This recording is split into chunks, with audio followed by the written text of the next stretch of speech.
Good evening, and welcome to the Cozy Storyteller. My name is Emily Wren. Tonight's story is entitled The Island of Nine Whirlpools and is written by Nesbit. Please like, comment, and subscribe, and gently boop the little bell icon. That way, you'll get a notification every time I upload a new story. This helps grow the channel so that I can write and read new stories to help you fall asleep or just relax. So turn off the light and snuggle down deep in your blankets with your favorite plush animal and enjoy the story.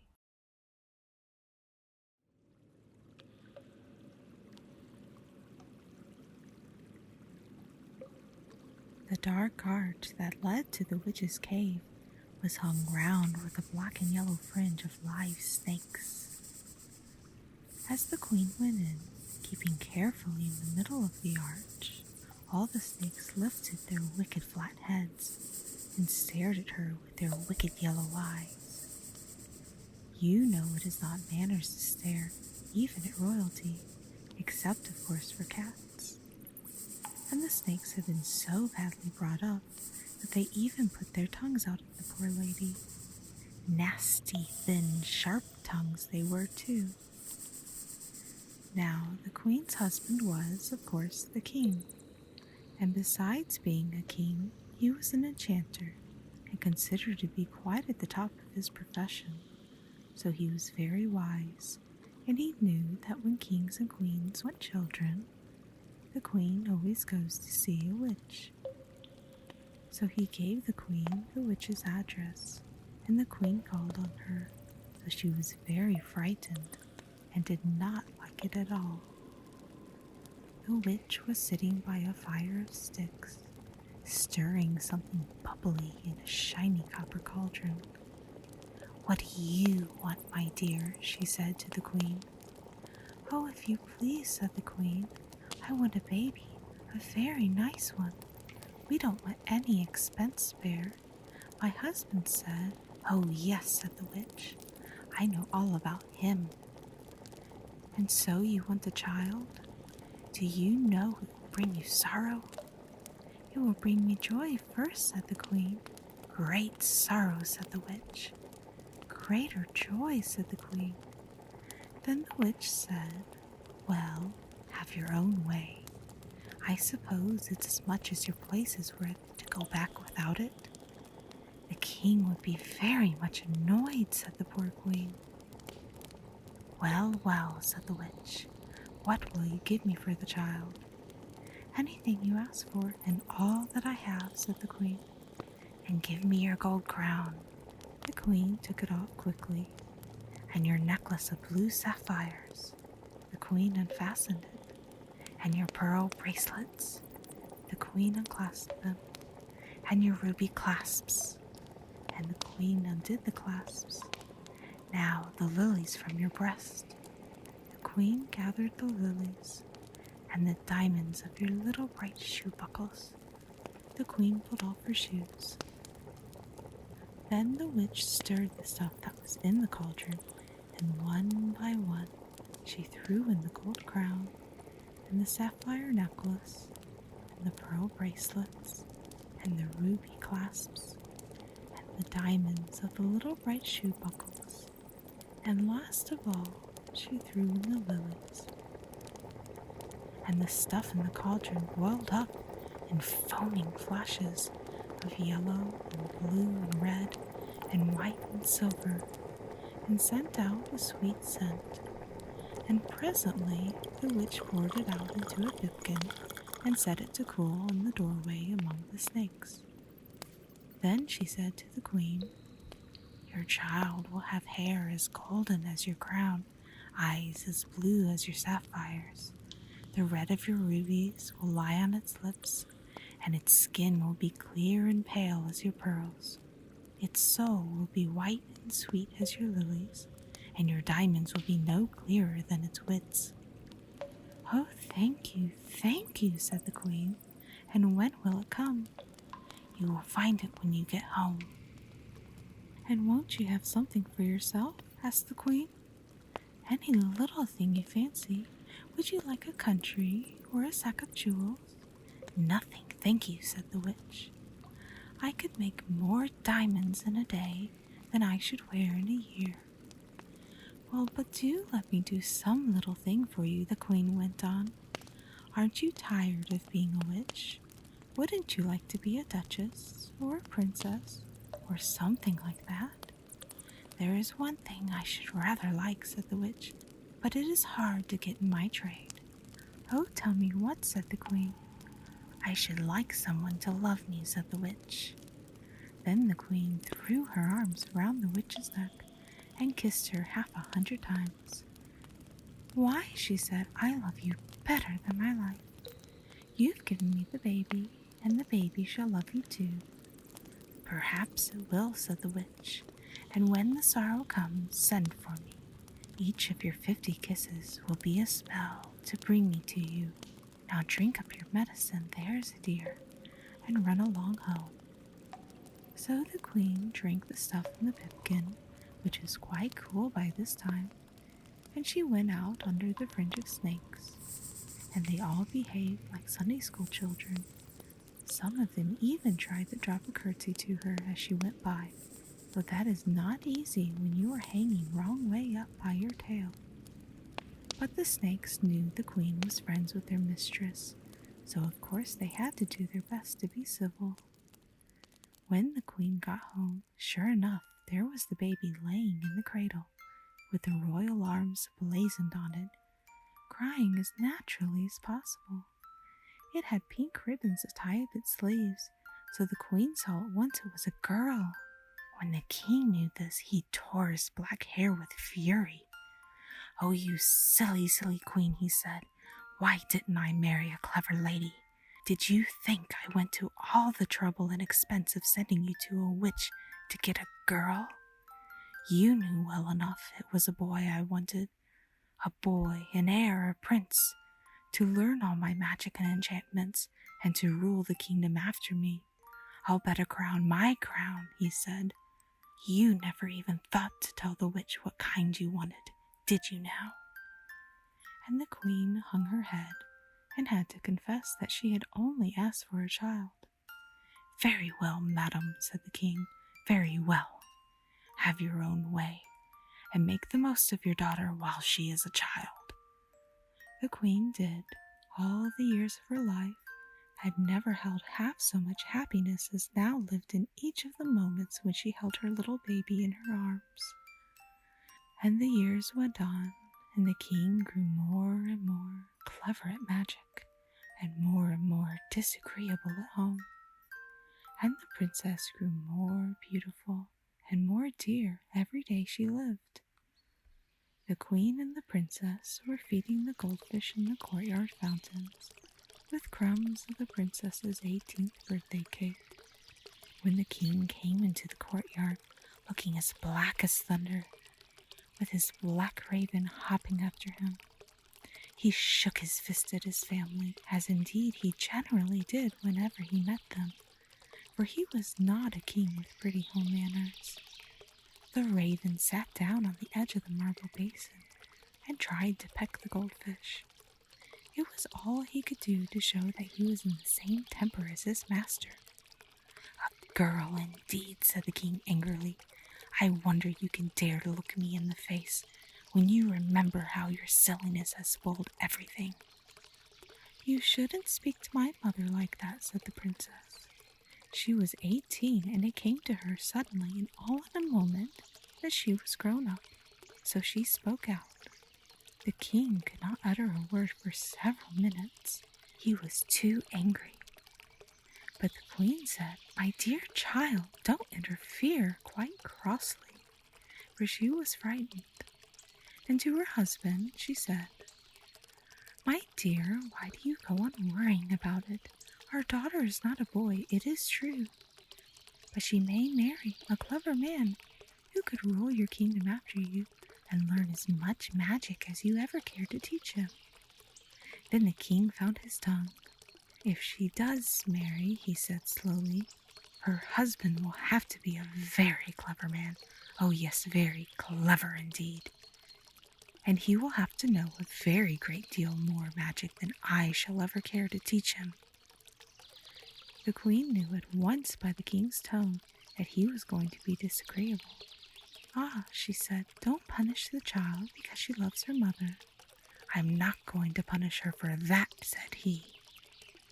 I'm only going to teach her to respect her father.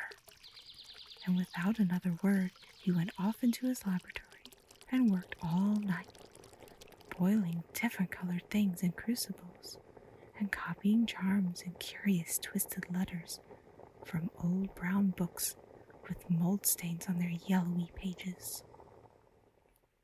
The next day, his plan was all arranged. He took the poor princess to the lone tower, which stands on an island in the sea, 1,000 miles from everywhere. He gave her a dowry and settled a handsome income on her. He engaged a competent dragon to look after her, and also a respectable griffin whose birth and bringing up he knew all about. And he said, "Here you shall stay, my dear, respectful daughter, till the clever man comes to marry you. You'll have to be clever enough to sail a ship through the 9 whirlpools that spin round the island, and to kill the dragon and the griffin. Till he comes, you'll never get any older or any wiser. No doubt he will soon come. You can employ yourself in embroidering a wedding gown. I wish you joy, my dutiful child." And his car, drawn by live thunderbolts, thunder travels very fast, rose in the air and disappeared, and the poor princess was left with the dragon and the griffin in the island of the 9 whirlpools.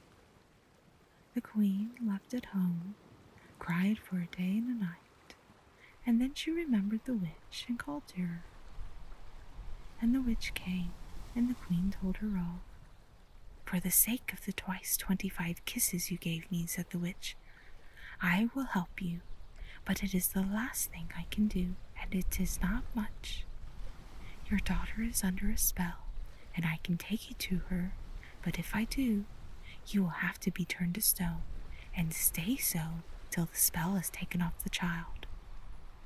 "I would be a stone for 1,000 years," said the poor queen, "if at the end of them I could see my dear again."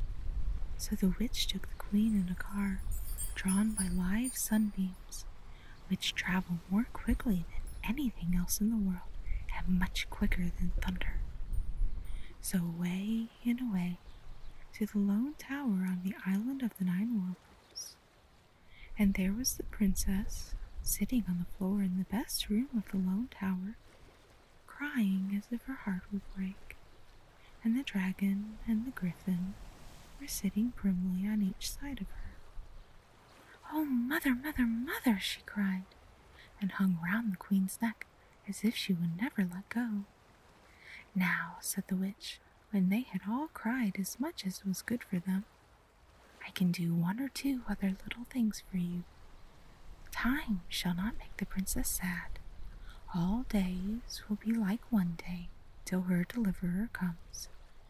And you and I, dear queen, will sit in stone at the gate of the tower. In doing this for you, I lose all my witch's powers, and when I say the spell that changes you to stone, I shall change with you. And if ever we come out of the stone, I shall be a witch no more, but only a happy old woman." Then the 3 kissed each other again and again, and the witch said the spell, and on either side of the door there was now a stone lady. One of them had a stone crown on its head and a stone scepter in its hand, but the other held a stone tablet with words on it, which the griffin and the dragon could not read, though they had both had a very good education.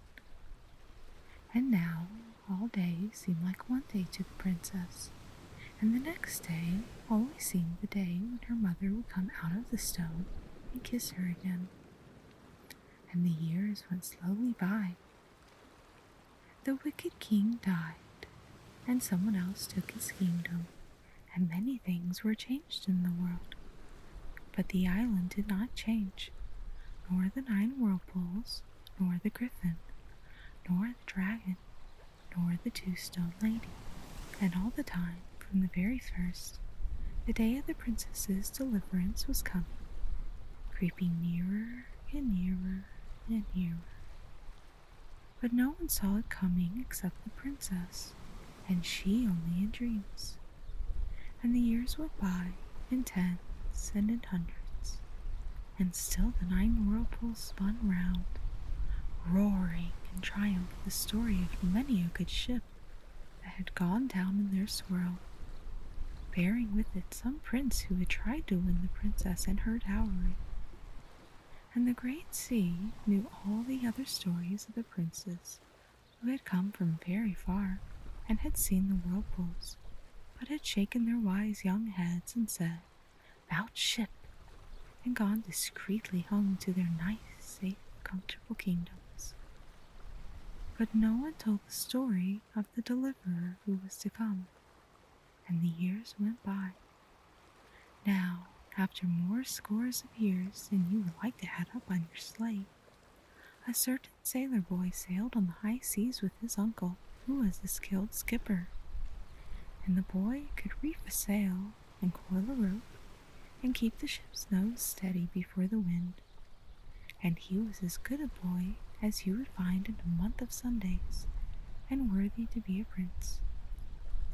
Now there is something which is wiser than all the world, and it knows when people are worthy to be princes. And this something came from the farther side of the 7th world and whispered in the boy's ear. And the boy heard, though he did not know he heard, and he looked out over the black sea with the white foam horses galloping over it, and far away he saw a light. And he said to the skipper, his uncle, "What light is that?" Then the skipper said, "All good things defend you, Nigel, from sailing near that light. It is not mentioned in all charts, but it is marked in the old chart I steer by, which was my father's fathers before me, and his father's fathers before him. It is the light that shines from the lone tower that stands above the 9 whirlpools.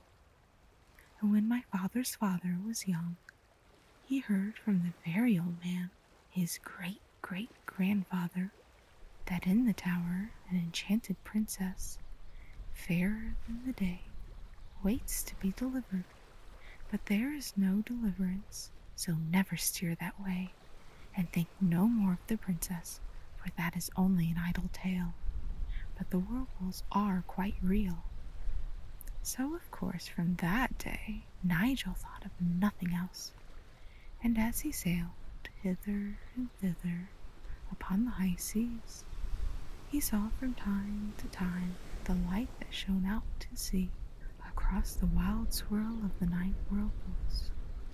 And one night, when the ship was at anchor and the skipper asleep in his bunk, Nigel launched the ship's boat and steered alone over the dark sea towards the light.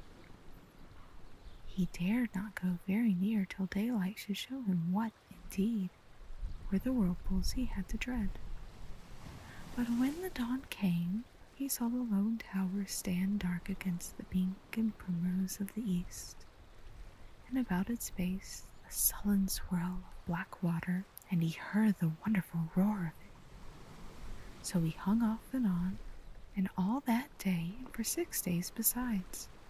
And when he had watched 7 days, he knew something, for you are certain to know something if you give for 7 days your whole thought to it, even though it be only the first declension, or the 9 times table, or the dates of the Norman kings.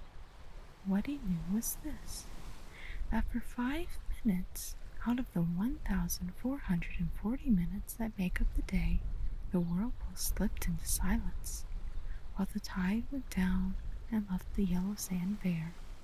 And every day this happened, but every day it was 5 minutes earlier than it had been the day before. He made sure of this by the ship's chronometer, which he had thoughtfully brought with him. So on the 8th day, at 5 minutes before noon, Nigel got ready, and when the whirlpool suddenly stopped whirling and the tide sank like water in a basin that has a hole in it, he stuck to his oars and put his back into his stroke, and presently beached the boat on the yellow sand. Then he dragged her into a cave and sat down to wait. By 5 minutes and 1 second past noon, the whirlpools were black and busy again, and Nigel peeped out of his cave, and on the rocky ledge overhanging the sea he saw the princess as beautiful as the day, with golden hair and a green gown, and he went out to meet her. "I've come to save you," he said. "How darling and beautiful you are." "You are very good, very clever, and very dear," said the princess, smiling and giving him both her hands. He shed a little kiss on each hand before he let them go. "So now when the tide is low again, I will take you away in my boat," he said. "But what about the dragon and the griffin?" asked the princess. "Dear me," said Nigel, "I didn't know about them. I suppose I can kill them?" "Don't be a silly boy," said the princess, pretending to be very grown up. For though she had been on the island time only knows how many years, she was still only 18, and she still liked pretending. "You haven't a sword or a shield or anything." "Well, don't the beasts ever go to sleep?" "Why, yes," said the princess, "but only once in 24 hours, and then the dragon is turned to stone. But the griffin has dreams. The griffin sleeps at tea time every day, but the dragon sleeps every day for 5 minutes, and every day it is 3 minutes later than it was the day before." "What time does he sleep today?" asked Nigel. "At 11, said the princess. "Ah," said Nigel, "can you do sums?" "No," said the princess sadly. "I was never good at them." "Then I must," said Nigel. "I can, but it's slow work, and it makes me very unhappy. It'll take me days and days." "Don't begin yet," said the princess. "You'll have plenty of time to be unhappy in when I'm not with you. Tell me all about yourself." So he did, and then she told him all about herself. "I know I've been here a long time," she said, "but I don't know what time is, and I'm very busy sewing silk flowers in the golden gown for my wedding day. And the griffin does the housework. His wings are so convenient and feathery for sweeping and dusting. And the dragon does the cooking. He's hot inside, so of course it's no trouble to him. And though I don't know what time is, I'm sure it's time for my wedding day, because my golden gown only wants one more white daisy on the sleeve and a lily on the bosom of it, and then it will be ready." Just then they heard a dry, rustling clatter on the rocks above them and a snorting sound. "It's the dragon," said the princess hurriedly. "Goodbye. Be a good boy and get your sum done." And she ran away and left him to his arithmetic. Now the sum was this: if the whirlpools stop and the tide goes down once in every 24 hours, and does it 5 minutes earlier than 24 hours, and if the dragon sleeps every day and does it 3 minutes later every day, in how many days and at what time in the day will the tide go down 3 minutes before the dragon falls asleep? It is quite a simple sum, as you see. You could do it in a minute because you have been to a good school and have taken pains with your lessons. But it was quite otherwise with poor Nigel.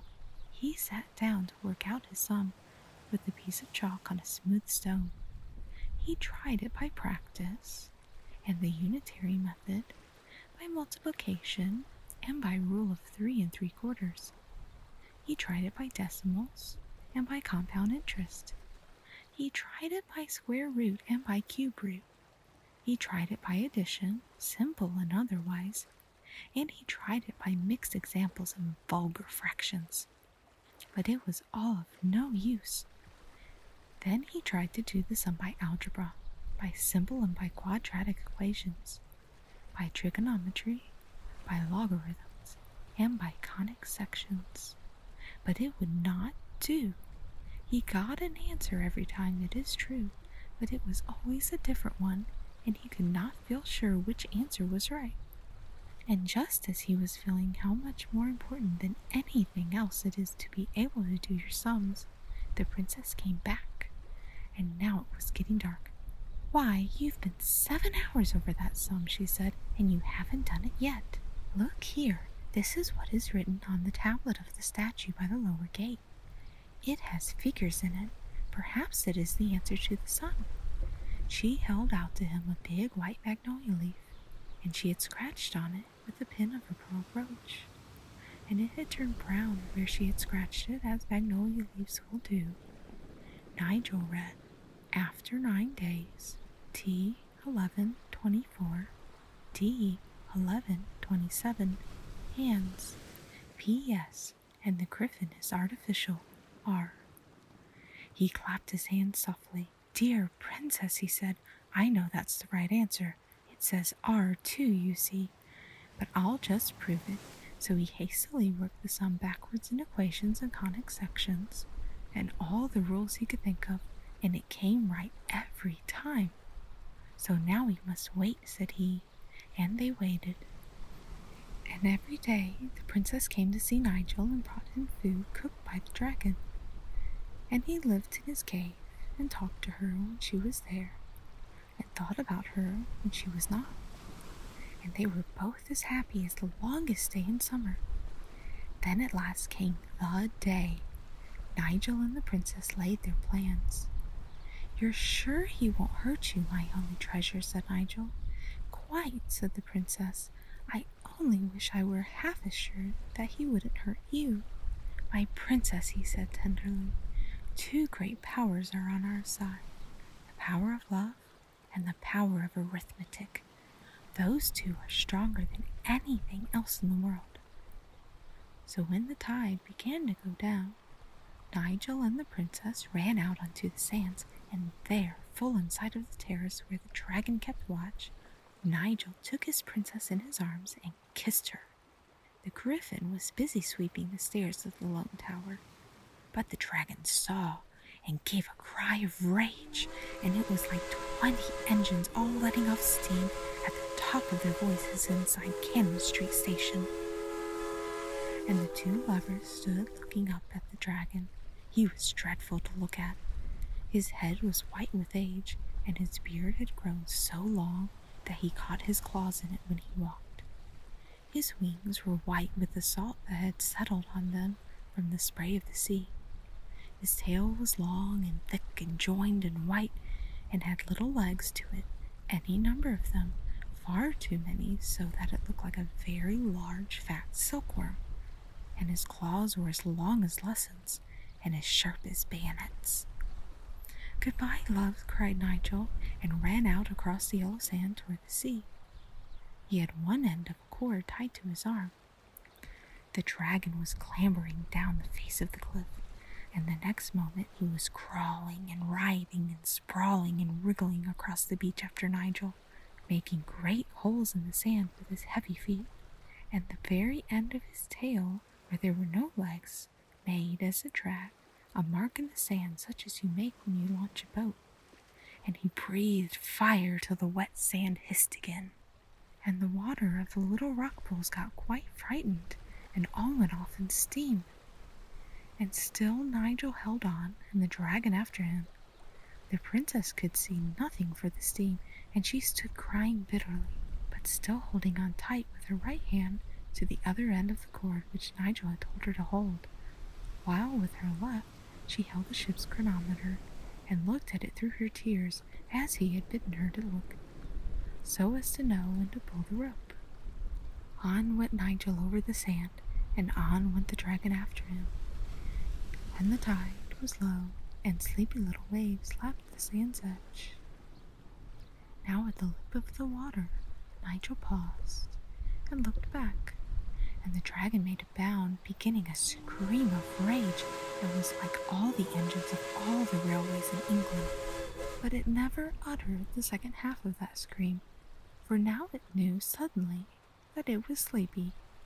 It turned to hurry back to dry land, because sleeping near whirlpools is so unsafe. But before it reached the shore, sleep caught it and turned it to stone. And Nigel, seeing this, ran shoreward for his life, and the tide began to flow in, and the time of the whirlpool sleep was nearly over.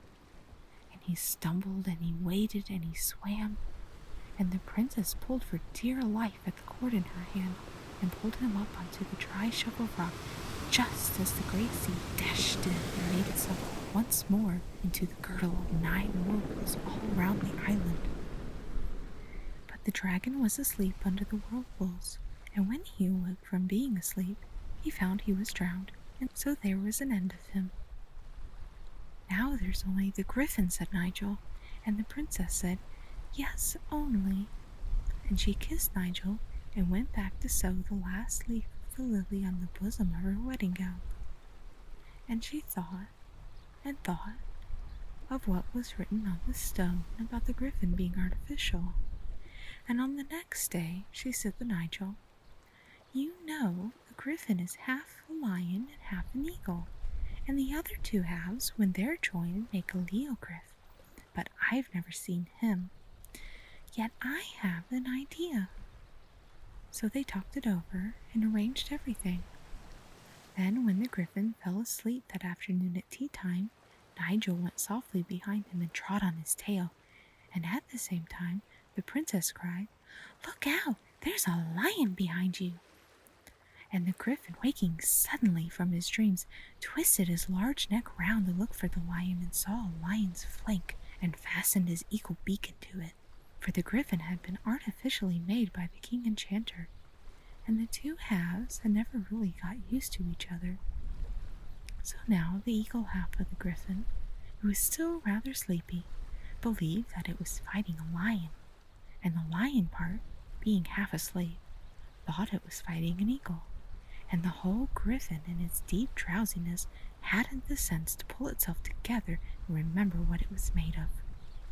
So the griffin rolled over and over, one end of it fighting with the other, till the eagle end pecked the lion end to death, and the lion end tore the eagle end with its claws till it died. And so the griffin that was made of a lion and an eagle perished, exactly as if it had been made of Kilkenny cats. "Poor griffin," said the princess. "It was very good at the housework. I always liked it better than the dragon. It wasn't so hot-tempered." And at that moment there was a soft, silky rush behind the princess, and there was her mother, the queen, who had slipped out of the stone statue directly after the griffin was dead, and now came hurrying to take her dear daughter in her arms. The witch was clambering slowly off her pedestal. She was a little stiff with standing still for so long. When they had all explained everything over and over to each other as many times as was good for them, the witch said, "Well, but what about the whirlpools?" And Nigel said he didn't know. Then the witch said, "I am not a witch anymore. I am only a happy old woman, but I know some things still. Those whirlpools were made by the king enchanters dropping 9 drops of his blood into the sea, and his blood was so wicked that the sea has been trying ever since to get rid of it, and that made the whirlpools. Now you've only got to go out at the low tide."